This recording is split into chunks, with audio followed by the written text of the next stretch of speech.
Perkenalkan, nama saya Oman Rahman Armenian dengan NPM akhir 195 dari kelompok 3. Di sini saya akan membahas tentang future taxable amount and deferred tax atau jumlah pajak masa depan dan pajak tanggungan. Dalam materi ini terdapat beberapa istilah, yaitu temporary difference atau perbedaan sementara, yaitu perbedaan antara dasar pajak suatu aset atau liabilitas dan jumlah yang dilaporkan yang tercatat atau di buku dalam laporan keuangan yang akan menghasilkan jumlah kena pajak atau jumlah yang dapat dikurangkan di tahun-tahun mendatang. Lalu ada taxable amounts, yaitu meningkatkan pendapatan kena pajak di tahun-tahun mendatang. Lalu selanjutnya deductible amounts, yaitu menurunkan penghasilan kena pajak di tahun-tahun mendatang. Berikut ada contoh, yaitu di sini perusahaan Chelsea melaporkan pendapatan sebesar $130.000 dan beban sebesar $60.000 per tahunnya untuk 3 tahun pertama di pembukuan. Maka cara seperti berikut: pendapatan tahunannya 130 untuk 3 tahun, bebannya 60.000 untuk 3 tahun, dan pendapatnya yang kena pajak yaitu dihitung dengan 130.000 dikurangi 60.000, maka hasilnya 70.000 untuk 3 tahun berikut. Lalu beban pajaknya yaitu 40% dari pendapatan kena pajak, maka hasilnya 70.000 kali 40% sama dengan 28.000. Nah, untuk pelaporan di otoritas pajak, laporannya nominalnya beda, seperti berikut: pendapatan di tahun 2022 atau 2024 berturut-turut yaitu 100.000, 150.000, dan 140.000, dan pengeluarannya itu tetap sama. Dan penghasilan kena pajak yaitu menghitung pendapatan dikurangi pengeluaran, maka secara berurutan menjadi $40.000, $90.000, dan $80.000. Dan lalu cara yang sama, yaitu 40% kali penghasilan yang kena pajak akan menghasilkan pajak penghasilan terutang, maka hasilnya secara berurutan 16.000, 36.000, dan 32.000.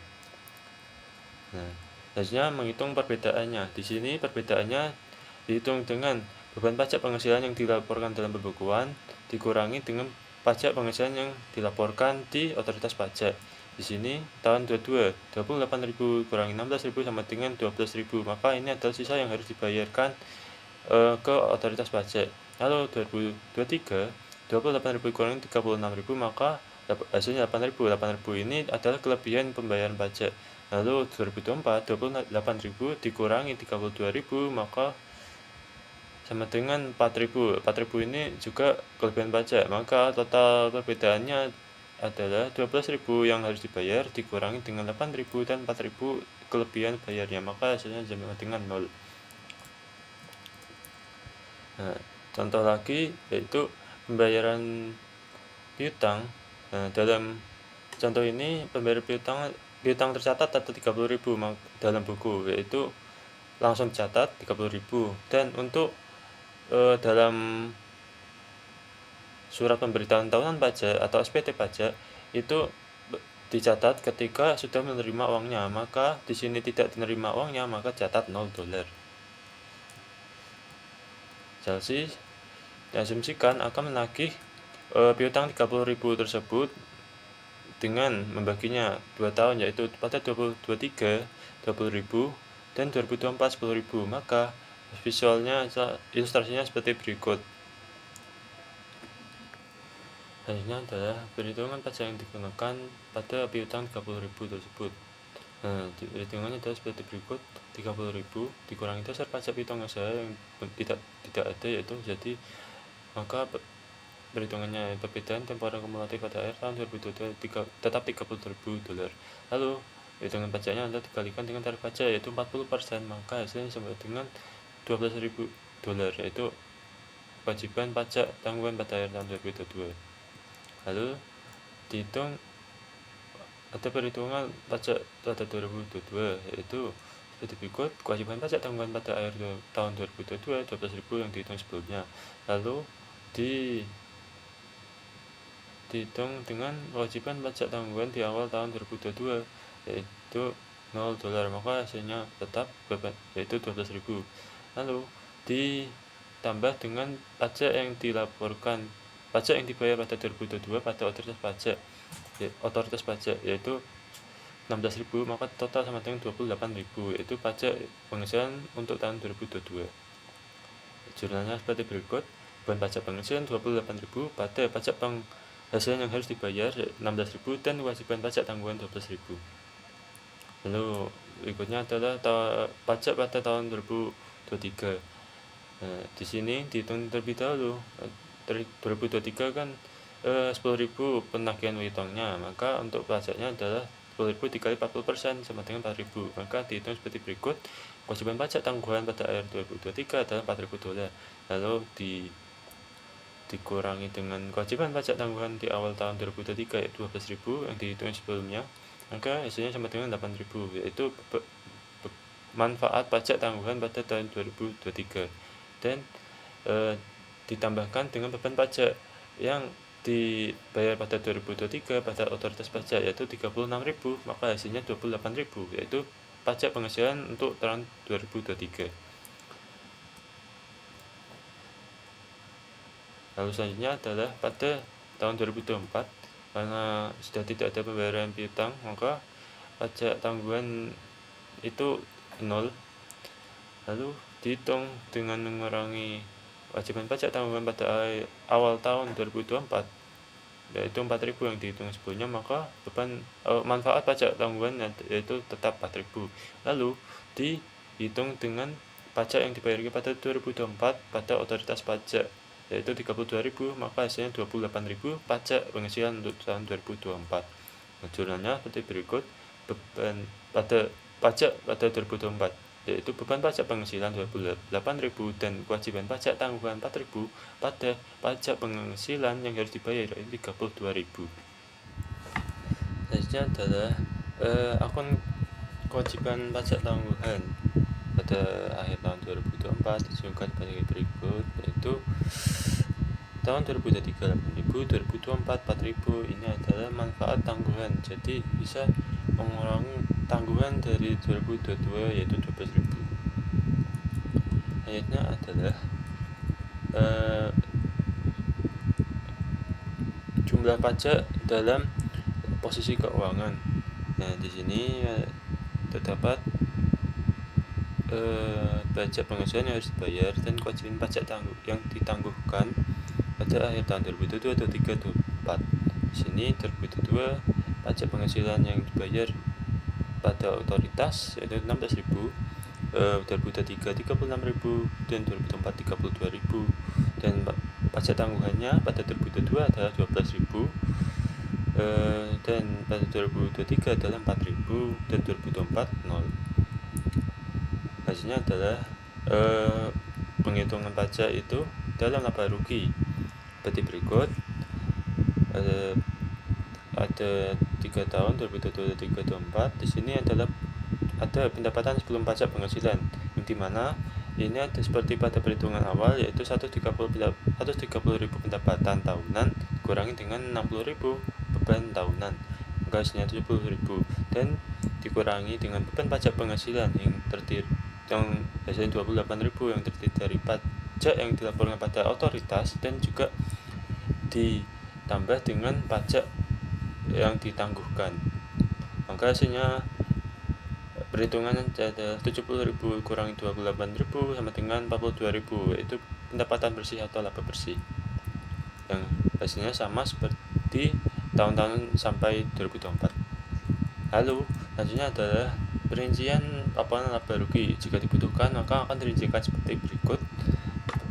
Pendapatan sebelum pajak yaitu 70.000, dan beban pajak penghasilan adalah 16.000 yang dibayarkan pada otoritas pajak pada tahun 2022, dan pajak yang ditangguhkan yaitu 12.000, maka hasilnya 28.000. Lalu 10.000 dikurangi 28.000 sama dengan 42.000 pendapatan bersih. Selanjutnya adalah jumlah pengurangan pajak di masa depan dan pajak tanggungan. Di sini ada contoh, yaitu pada tahun 2022 perusahaan Johnningham memperkirakan biaya garansi penjualan oven microwave sebesar $500.000 yang dibayarkan secara merata di 2 tahun ke depan. Untuk tujuan pembukuan, Cunningham melaporkan beban garansi dan estimasi liabilitas terkait untuk garansi sebesar $500.000 dalam laporan keuangan 2022. Untuk tujuan perpajakan, pengurangan pajak garansi tidak diperbolehkan sampai biaya dibayarkan. Oleh karena itu, perusahaan Cunningham tidak mengakui kewajiban garansi pada penyertaan dasar pajak. Catatannya seperti berikut di buku, yaitu perkiraan tanggung jawab atas garansi sebesar 500.000. Di SPT pajak, perkiraan tanggung jawab atas garansi 0 karena belum dibayarkan.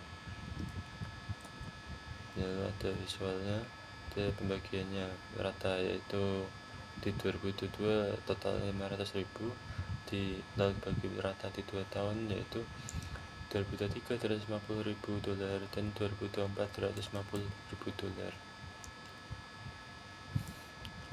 Contoh lain yaitu Han Company memiliki pendapatan sebesar $900.000 untuk tahun 2002 dan 2023, dan memiliki beban operasional $400.000 untuk masing-masing tahun, dan Hun catat kerugian dan liabilitas terkait sebesar $50.000 untuk tujuan pelaporan uang pada tahun 2022 karena litigasi yang masih berlangsung. Hun tidak dapat mengurangi jumlah ini untuk tujuan pajak, sehingga perusahaan harus melunasi liabilitas tersebut yang diperkirakan jatuh tempo pada tahun 2023. Akibatnya, jumlah yang dapat dikurangkan akan muncul pada tahun 2023 ketika Hun melunasi liabilitas tersebut, yang menyebabkan laba kena pajak menjadi lebih rendah daripada informasi keuangan sebelum pajak. Berikut adalah catatannya di buku.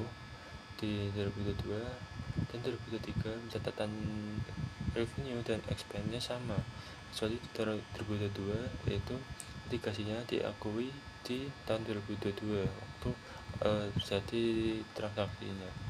Maka di 2022 900 dikurang 400 dikurangi 50 menjadi 450.000. Lalu tarif persen pajak yaitu 40%, yaitu 450.000 dikali 40% sama dengan $180.000 untuk penghasilan kena pajak. Lalu 2023 itu hanya 900 dikurangi 400 sama dengan 500.000. Lalu dikali tarif pajak yaitu 40% sama dengan 200.000.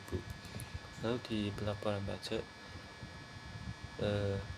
revenue expense tetap sama di kedua tahun, tapi litigasi diakui di tahun 2023 karena dibayarkan di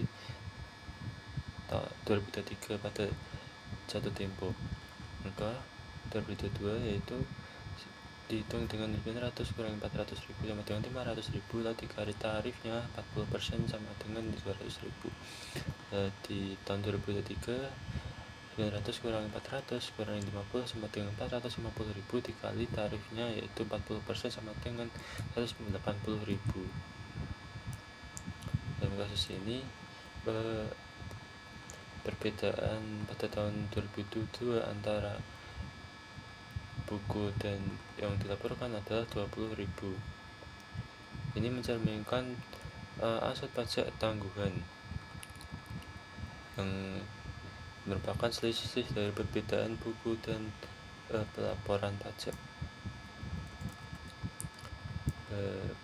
Perhitungannya bisa seperti berikut. Dasar buku pertanggungjawaban litigasi $50.000, lalu dasar pajak tanggung jawab litigasi yaitu 0, lalu dikurangi hasil yang sama 50.000 yang sebagai perbedaan temporer kumulatif pada akhir tahun 2022. 50.000 dikali tarif pajak 40% sama dengan 20.000. Ini adalah aset pajak tangguhan pada akhir tahun 2022. Atau perhitungan bisa dengan secara berikut, yaitu jumlah pengurangan di masa yang akan mendatang pada saat diakui catatannya setelah dibayar yaitu 50.000 dikali 40% tarif pajak sama dengan 20.000. Nah, di sini perhitungan di 2022 seperti berikut. Aset pajak tanggungan pada akhir tahun 2022 sama dengan 20.000. Lalu aset pajak tanggungan pada awal tahun 2022 $0. Beban atau manfaat pajak tanggungan untuk tahun 2022 adalah selisihnya, yaitu jadinya 20.000 tetap. Lalu beban pajak kini untuk tahun 2022 pajak penghasilan berhutang ini adalah pajak yang dilaporkan di otoritas pajak yaitu 200.000. Lalu 200.000 dikurang 20.000 tanggungan, maka beban pajak penghasilan total 2022 adalah 180.000. Selanjutnya adalah penjurnalannya pajak 2022 yaitu seperti berikut. Debit beban pajak penghasilan 180.000 dan aset pajak tanggungan 20.000 pada kredit pajak penghasilan yang harus dibayar yaitu 200.000. Selanjutnya adalah perhitungan pajak penghasilan total 2023 seperti berikut. Aset pajak tanggungan pada akhir tahun 2023 adalah $0. Aset pajak tanggungan pada awal 2023 adalah 20.000, yaitu perhitungan dari sisi pajak buku dan pajak yang dilaporkan pada 2022. Lalu diselisihkan, maka hasilnya 20.000 sebagai beban atau manfaat pajak tanggungan pada tahun 2023. Lalu dihitung juga beban pajak kini 2023 yang dilaporkan ke otoritas pajak yaitu 180.000. Lalu karena ini selisihnya positif, maka ditambahkan, maka hasilnya 200.000, yaitu beban pajak penghasilan total tahun 2023. Jurnalnya seperti berikut. Di debit beban pajak penghasilan 200.000 pada kredit aset pajak tanggungan 20.000 dan pajak penghasilan yang harus dibayar 180.000. Dampak laporan keuangannya akan menjadi berikut pencatatannya, yaitu pajak penghasilan yang harus dibayar 2022 yaitu 200.000 dan tanggungannya 20.000 yang dapat dari selisih di pajak di buku, catatan di buku dan pajak yang dilaporkan.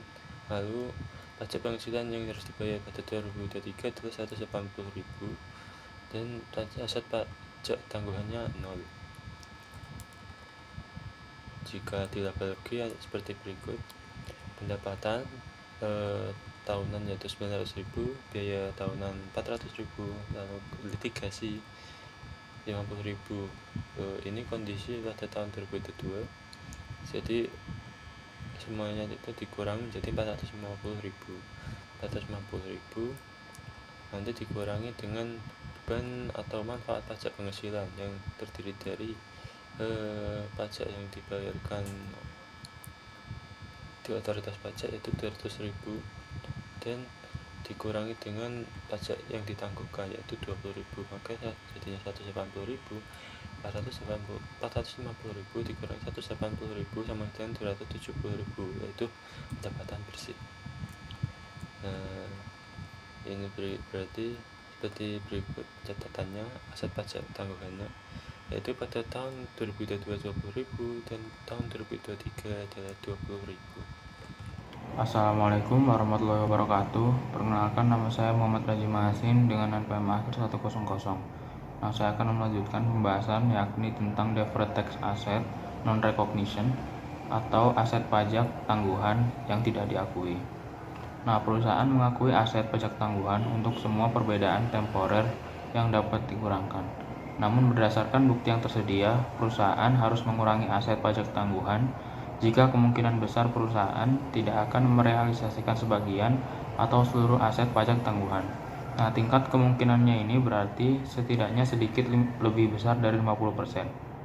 Nah, di sini asumsikan Jensen memiliki perbedaan temporer yang dapat dikurangkan sebesar 1 juta euro pada akhir tahun pertama operasinya. Tarif pajaknya adalah 40%, yang berarti Jensen mencatat aset pajak tangguhan sebesar 400.000 euro, yakni dari 1 juta euro dikali dengan 40%. Nah, dengan asumsi pajak penghasilan terutang sebesar 900.000 euro, Jensen mencatat beban pajak penghasilan, aset pajak tangguhan, dan juga pajak penghasilan terutang.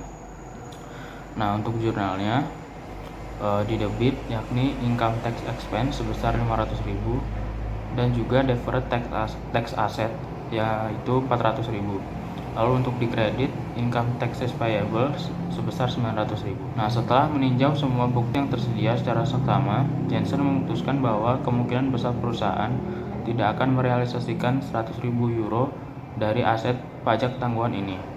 Nah, untuk pencatatan jurnalnya, yakni di debit income tax expense sebesar 100.000, lalu untuk di kreditnya deferred tax asset sebesar 100.000 juga.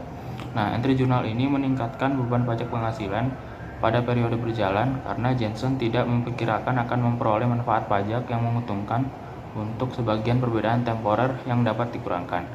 Jensen secara bersamaan juga mengakui pengurangan nilai tercatat aset pajak tangguhan. Jensen kemudian melaporkan aset pajak tangguhan sebesar 300.000 euro dalam laporan posisi keuangannya.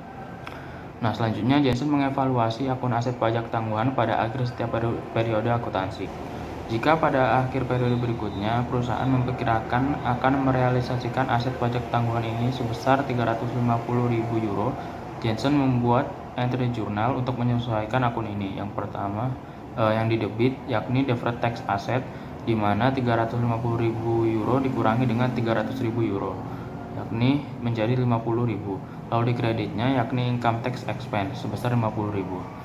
Nah, Jensen harus mempertimbangkan semua bukti yang tersedia, baik positif maupun negatif. Nah, untuk apa? Untuk menentukan apakah berdasarkan bobot bukti yang tersedia perlu menyesuaikan aset pajak tangguhan. Misalnya, jika Jensen telah mengalami serangkaian tahun kerugian, Jensen secara wajar berasumsi bahwa kerugian tersebut akan terus berlanjut. Oleh karena itu, Jensen akan kehilangan manfaat dari jumlah deductible di masa mendatang. Diskusi Buaya dengan NPM 24013010174. Nah, saya di sini akan menjelaskan income statement presentation tax expense. Nah, dalam laporan laba rugi, perusahaan harus menampilkan beban pajak penghasilan yang mencakup dua komponen utama, yaitu pajak kini dan pajak tangguhan. Pajak kini adalah pajak yang benar-benar harus dibayar dalam periode berjalan, sedangkan pajak tangguhan muncul ketika karena adanya perbedaan waktu pengakuan antara akuntansi dan perpajakan. Nah, perubahan pada pajak tangguhan ini bisa mempengaruhi total beban pajak. Jika kenaikan pada kewajiban pajak tangguhan atau deferred tax liability, maka akan menambah beban pajak perusahaan. Sebaliknya, jika aset tangguhan atau deferred tax asset meningkat, maka beban pajak akan berkurang. Nah, rumus sederhana dalam pajak terutang ditambah atau dikurangi beban pajak tangguhan sama dengan total beban pajak yang akan ditampilkan pada laporan laba rugi. Nah, sebagai contoh, pada Chelsea Income pada tahun 2022, perusahaan mencatat pendapatan sebelum pajak sebesar $70.000. Dalam jumlah tersebut, pajak kini sebesar $16.000 dan pajak tangguhan sebesar $12.000, sehingga total beban pajak adalah $28.000 setelah dikurangi pajak. Laba bersih yang dilaporkan adalah $42.000. Dari contoh ini bisa kita lihat bagaimana komponen pajak ini dan tangguhan sama-sama penting untuk memberikan gambaran yang lebih akurat tentang beban pajak total perusahaan. Assalamualaikum warahmatullahi wabarakatuh. Sebelumnya perkenalkan, nama saya Hafisan Antaradian dengan MM akhir 184. Di sini saya akan melanjutkan pembahasan tentang materi berikutnya, yaitu perbedaan spesifik. Banyak pos yang menimbulkan perbedaan antara pendapatan keuangan sebelum pajak dan pendapatan kena pajak. Untuk tujuan pengakuan akuntansi, perbedaan ini terdiri dari dua jenis, yaitu temporer dan permanen. Perbedaan temporer. Perbedaan temporer kena pajak adalah perbedaan temporer yang akan menghasilkan jumlah kena pajak di tahun-tahun mendatang ketika aset terkait dipulihkan. Perbedaan temporer yang dapat dikurangkan adalah perbedaan temporer yang akan menghasilkan jumlah yang dapat dikurangkan di tahun-tahun mendatang ketika liabilitas pembukuan terkait diselesaikan. Perbedaan temporer kena pajak menimbulkan pencatatan liabilitas pajak tangguhan. Perbedaan temporer yang dapat dikurangkan menimbulkan pencatatan aset pajak tangguhan. Menentukan perbedaan temporer suatu perusahaan mungkin sulit. Perusahaan harus menyiapkan laporan posisi keuangan untuk tujuan perpajakan yang dapat dibandingkan dengan laporan posisi keuangan IFRS-nya. Banyak perbedaan antara kedua laporan posisi keuangan tersebut merupakan perbedaan temporer. Aspek asal dan pembalik perbedaan temporer. Perbedaan temporer asal adalah perbedaan awal antara dasar pembukuan dan dasar pajak suatu aset atau liabilitas, terlepas dari apakah dasar pajak aset atau liabilitas tersebut melebihi atau dilampaui oleh dasar pembukuan aset atau liabilitas tersebut. Di sisi lain, perbedaan pembalik terjadi ketika perbedaan temporer yang berasal dari periode sebelumnya dihilangkan dan kemudian efek pajak terkait dihapuskan dari akun pajak tangguhan. Selanjutnya adalah perbedaan permanen. Beberapa perbedaan antara penghasilan kena pajak dan penghasilan keuangan sebelum pajak bersifat permanen. Perbedaan permanen terjadi karena pos-pos yang masuk ke dalam penghasilan keuangan sebelum pajak tetapi tidak pernah masuk ke dalam penghasilan kena pajak, atau masuk ke dalam penghasilan kena pajak tetapi tidak pernah masuk ke dalam penghasilan keuangan sebelum pajak. Pemerintah memberlakukan berbagai ketentuan hukum perpajakan untuk mencapai tujuan politik, ekonomi, dan sosial tertentu. Beberapa ketentuan ini mengecualikan pendapatan tertentu dari perpajakan, membatasi pengurangan biaya tertentu, dan mengizinkan pengurangan biaya tertentu lainnya yang melebihi biaya yang dikeluarkan. Perusahaan yang memiliki penghasilan bebas pajak, biaya yang tidak dapat dikurangkan, atau pengurangan yang diperbolehkan melebihi biaya memiliki tarif pajak efektif yang berbeda dari tarif pajak resmi atau reguler. Karena perbedaan permanen hanya memengaruhi periode terjadinya, perbedaan tersebut tidak menimbulkan jumlah kena pajak atau jumlah yang dapat dikurangkan di masa mendatang. Akibatnya, perusahaan tidak mengakui konsekuensi pajak tangguhan untuk perbedaan permanen. Untuk materi yang selanjutnya adalah pertimbangan tarif pajak. Tarif pajak masa depan. Apa yang terjadi jika tarif pajak berubah di masa mendatang? Dalam hal ini, perusahaan harus menggunakan tarif pajak yang berlaku secara substansial, yang diperkirakan akan berlaku. Perusahaan harus mempertimbangkan perubahan tarif pajak yang berlaku saat ini yang akan berlaku efektif di masa mendatang ketika menentukan tarif pajak yang akan berlaku untuk perbedaan temporer yang ada. Misalnya, asumsikan bahwa grup Wang pada akhir tahun 2019 memiliki perbedaan temporer kumulatif sebesar 300.000 yuan yang dihitung seperti pada ilustrasi berikut, yakni dasar buku aset yang dapat disusutkan sebesar 1 juta yuan dikurangi dasar pajak aset yang dapat disusutkan sebesar 700.000 yuan akan menghasilkan selisih sementara kumulatif yaitu 300.000 yuan. Selanjutnya, asumsikan bahwa 300.000 yuan akan berbalik dan menghasilkan jumlah kena pajak di masa mendatang dengan tarif pajak yang diberlakukan seperti pada ilustrasi berikut. 300.000 ini akan dibagi dari tahun 2020 sampai 2024 yang akan menghasilkan total 300.000. Kemudian, angka-angka pada tahun 2020 sampai 2024 ini akan dikalikan dengan tarif pajaknya yang berbeda-beda, di mana untuk tahun 2020 sebesar 40%, 2021 40%, 2022 35%, 2023 30%, dan 2024 30%. Nah, total dari pengalian future taxable amounts dengan tax rate-nya akan menghasilkan deferred tax liability. Totalnya adalah 108.000 yuan. Total liabilitas pajak tangguhan pada akhir tahun 2019 adalah 108.000 yuan. Wang hanya dapat menggunakan tarif pajak selain tarif saat ini jika tarif pajak di masa mendatang telah diberlakukan, seperti yang terjadi dalam contoh ini. Jika tarif baru belum diberlakukan untuk tahun-tahun mendatang, Wang harus menggunakan tarif saat ini. Selanjutnya adalah revisi tarif pajak masa depan. Ketika perubahan tarif pajak diberlakukan, perusahaan harus segera mencatat dampaknya pada akun pajak penghasilan tangguhan yang ada. Perusahaan melaporkan dampaknya sebagai penyesuaian terhadap beban pajak penghasilan pada periode terjadinya perubahan. Asumsikan bahwa pada tanggal 10 Desember 2021, Undang-Undang Pajak Penghasilan baru ditandatangani menjadi undang-undang yang menurunkan tarif pajak perusahaan dari 40% menjadi 35%, efektif 1 Januari 2023. Jika hostel memiliki satu perbedaan temporer pada awal tahun 2021 terkait dengan kelebihan penyusutan pajak sebesar 3 juta, maka hostel memiliki akun kewajiban pajak tangguhan dengan saldo sebesar 1.200 dolar pada tanggal 1 Januari 2021. Jika jumlah kena pajak yang terkait dengan perbedaan ini dijadwalkan terjadi secara merata pada tahun 2022, 2023 dan 2024, kewajiban pajak tangguhan pada akhir tahun 2021 adalah 1.100.000 dolar.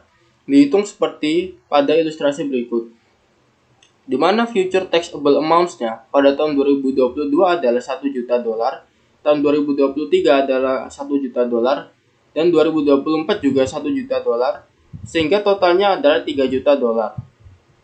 Kemudian pada future taxable amount-nya dikalikan dengan tax rate atau tarif pajaknya sebesar 40% pada tahun 2022, 35% pada tahun 2023, dan 35% pada tahun 2024.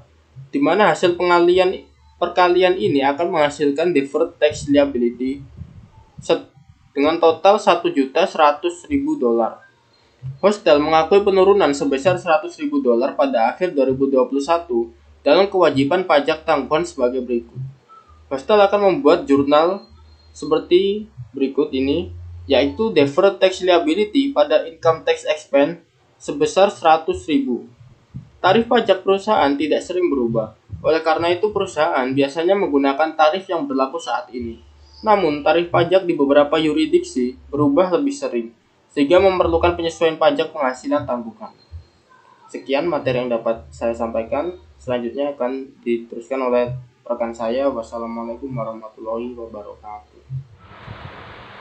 Baik, Assalamualaikum warahmatullahi wabarakatuh. Perkenalkan, nama saya Renu Barok dengan NPM Terapi 104, kelas akuntansi menengah 2, kelas C. Nah, di sini saya akan melanjutkan presentasi dari teman saya, kelompok 3 mengenai akuntansi untuk catatan pajak penghasilan. Nah, di sini materi saya itu mengenai loss carry forward. Nah, apa sih loss carry forward itu? Loss carry forward itu yaitu hak perusahaan untuk menggunakan kerugian pajak pada suatu tahun untuk mengurangi laba kena pajak di tahun berikutnya. Nah, tujuannya yaitu ketika pajak yang seharusnya ditanggung oleh perusahaan pada bulan tersebut, namun pajak itu diganti pada tahun berikutnya, yang dimana tahun sebelumnya itu menjadi ringan dan adil karena kewajibannya dipindah. Lalu konsepnya itu loss carry forward ini, kerugian tahun yang harusnya ditanggung dapat dibawa ke depan dan pada tahun berikutnya terdapat kombinasi pajak yang ditanggung dari tahun sebelumnya. Untuk teknisnya sendiri, dalam awal kewajiban yang ditanggung muncul akun deferred tax asset untuk kerugian fiskal dan income tax benefit dalam pengurangan beban pajak di masa depan. Nah, sedangkan pada tahun berikutnya kerugian fiskal berkurang dan beban dicatat dalam pengakuan serta penambahan income tax payable yang benar-benar harus dibayar. Lalu selanjutnya ada example loss carry forward, yang dimana untuk penjelasannya itu ya sebelum pajak ditanggung pada tahun berikutnya, seperti deferred tax asset pada income tax expense. Lalu sesudah diakui pajak di tahun berikutnya menjadi income tax expense pada deferred tax asset dan juga income tax payable. Jadi ini tidak dibalik aja gitu, soalnya kan pengakuan pajak yang sudah dipindah ke tahun berikutnya dan juga beban yang harus diakui serta pembayaran pendapatan pajak yang harus dibayar. Sekian jelasan dari saya. Untuk materi selanjutnya akan dijelaskan oleh rekan saya. Selanjutnya ada laporan posisi keuangan. Perusahaan mencatat pajak berutang dan piutang pajak sebagai aset atau liabilitas lancar. Namun, keduanya sering dikompensasikan dalam laporan posisi keuangan jika berada di bawah otoritas pajak yang sama. Demikian pula, aset dan liabilitas pajak tanggungan diakui secara terpisah, tetapi dapat disajikan secara neto dan hasil akhirnya dilaporkan sebagai pos non-lancar dalam laporan posisi keuangan. Untuk contohnya ada laporan keuangan WM Morrison Supermarket tahun 2019 mencatat current tax liabilitas sebesar 27 juta euro dan net deferred tax liability-nya sebesar 483 juta.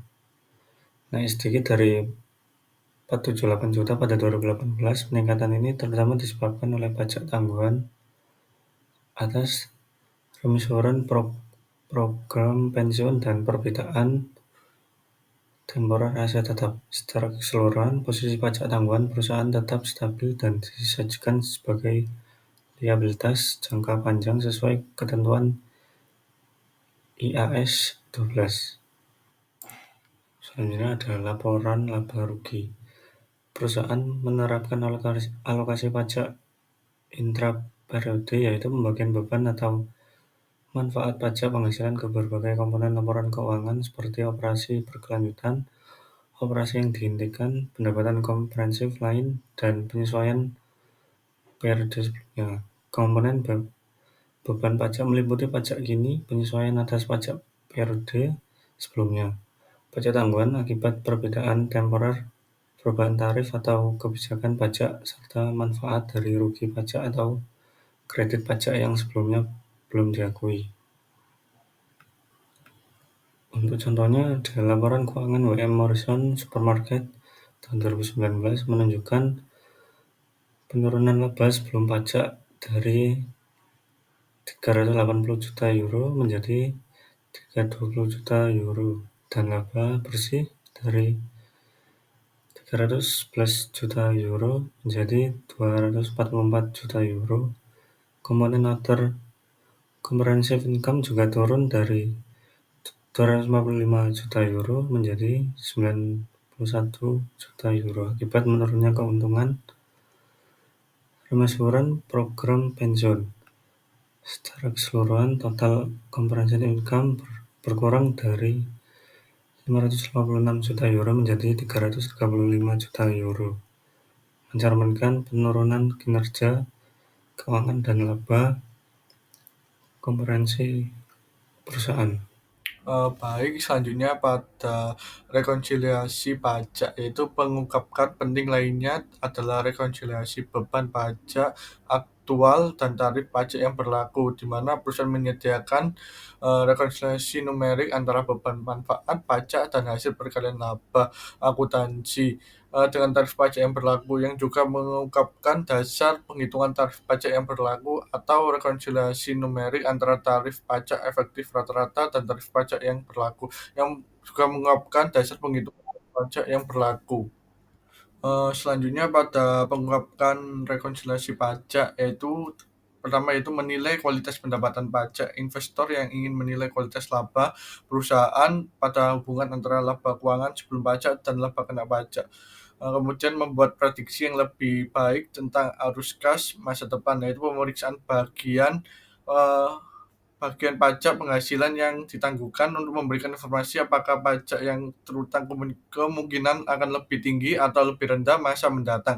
Yang selanjutnya yaitu memprediksi arus kas masa depan, yaitu untuk pengalihan kerugian operasional, perusahaan harus mengungkapkan jumlah dan tanggal kadaluarsa kerugian operasional dapat dialihkan dengan tujuan perpajakan. Selanjutnya pada tinjauan metode aset liabilitas, yaitu pendekatannya itu pertanggungjawaban adalah metode paling konsisten untuk akuntansi penghasilan. Salah satu tujuan pendekatan ini adalah untuk mengakui jumlah pajak yang terutang atau dapat dikembalikan untuk tahun berjalan, kewajibannya dan aset pajak tanggungan untuk konsekuensi pajak di masa depan, peristiwa yang telah diakui dalam pelaporan keuangan atau pengembalian pajak.